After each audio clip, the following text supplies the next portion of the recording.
बुलेटिनमध्ये आपल्या सगळ्यांचं पुन्हा एकदा स्वागत आणि बुलेटिनच्या सुरुवातीलाच महत्त्वाची बातमी नीट संदर्भात। नीट परीक्षेप्रकरणी लातूर सीबीआयच्या टार्गेटवर आहे। सीबीआयचं पथक तपासासाठी लातूरमध्ये दाखल झालंय। लातूरमध्ये गुन्ह्याचा सीबीआयकडनं तपास होतोय। लातूरमध्ये अटक केलेल्या दोघांची सीबीआय चौकशी होणार आहे। लातूरमध्ये अटक केलेल्या दोघांची पोलीस कोठडीची मुदत ही 2 जुलै रोजी संपणार आहे। त्यानंतर त्यांना पुन्हा लातूर न्यायालयामध्ये हजर केलं जाईल। पुढील चौकशीसाठी सीबीआय त्यांना ताब्यात घेणार आहे। त्यासाठी हे पथक आज लातूरमध्ये धडकलंय। तर नीट पेपर फुटी प्रकरणामध्ये लातूर कनेक्शन हे उघड झालेलं आहे। या दोघांना अटक करण्यात आलेली आहे।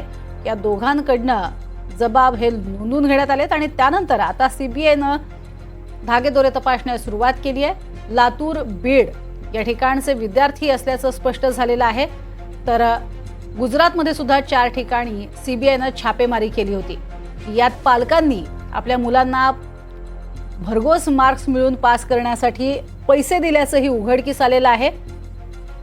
तब्बल 12 जणांनी हे पैसे दिल्याचं उघडकीस आलेलं आहे आणि त्यानंतर आता सीबीआय कसून चौकशी करते। या सगळ्यामध्ये किती जण अडकलेले आहेत, किती जणांचे हात आहेत, गेल्या किती वर्षांपासून हा सगळा गोरखधंदा सुरू होता, याबद्दलची प्रत्येक बातमी जी आहे ती आता समोर येऊ शकणार आहे।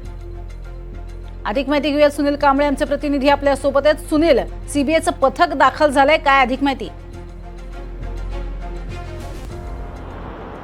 नक्कीच नीट गैरव्यवहार प्रकरणी लातूरमध्ये ज्या 4 जणांच्या विरोधामध्ये गुन्हा दाखल करण्यात आला होता त्यामध्ये जे 2 आरोपी आहेत ते पोलिसांच्या सध्या ताब्यात आहेत आणि ज्यावेळेस बिहार कनेक्शन समोर आलं त्याच्यानंतर सीबीआयकडे हे सर्व प्रकरण लातूरच्या नीट प्रकरण जे आहे ते हस्तांतर करण्यात आलं आणि आज आता थोड्या वेळापूर्वीच सीबीआयचं पथक हे लातूरमध्ये दाखल झालेलं आहे। त्या दोघांचा ताबा घेणार आहे। त्याचबरोबर आता 11 वाजता सुमारे त्या दोघांनाही न्यायालयामध्ये हजर केलं जाणार आहे आणि न्यायालयाकडनं सीबीआय हे या दोघांचाही ताबा जो आहे तो घेतला जाणार आहे।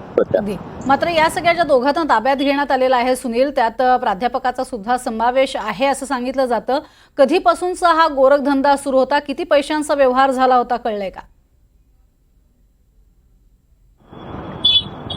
यामध्ये अजून तरी म्हणजे ज्यावेळेस पोलिसांकडून ज्यावेळेस ही सर्व तपास यंत्रणा सुरू आहे त्यावेळेस या सर्व प्रकरणामध्ये पोलिसांकडून पूर्णपणे गुप्तता पाळण्यात येते। मात्र ज्या काही आपल्या सूत्रांच्या माहिती आहेत त्यानुसार जे आहे जो हा पेपर फुटीचा प्रकार नसून हा केंद्र मॅनेज करण्याचा प्रकार आहे असं एकंदरीत प्रथमदर्शनी ह्या आपल्या सूत्रांनी सांगितलेल्या माहितीनुसार समोर येते की संजय जाधव आणि जलील पठाण जे आहेत इरन्ना कुनलवारला जो पैसे पुरवायचे आणि पैसे इरन्ना कुनलवार तो गंगाधरला पाठवायचा। मात्र गंगाधर तिकडे जो आहे तो केंद्र मॅनेज करायचा, जसे की बिहारमध्ये जे काही केंद्र आहेत ते मॅनेज करून त्यातून विद्यार्थी पास केले जायचे, असा एक प्रकार होता। आणि त्यानंतर अशी माहिती समोर येते की ज्या विद्यार्थ्यांचे म्हणजे गुण वाढले नाहीत तर त्या विद्यार्थ्यांना पैसे सुद्धा परत दिल्याची कबुली जी आहे ती पोलिसांना जलील पठाण आणि संजय जाधव या दोघांनीही दिलेली आहे।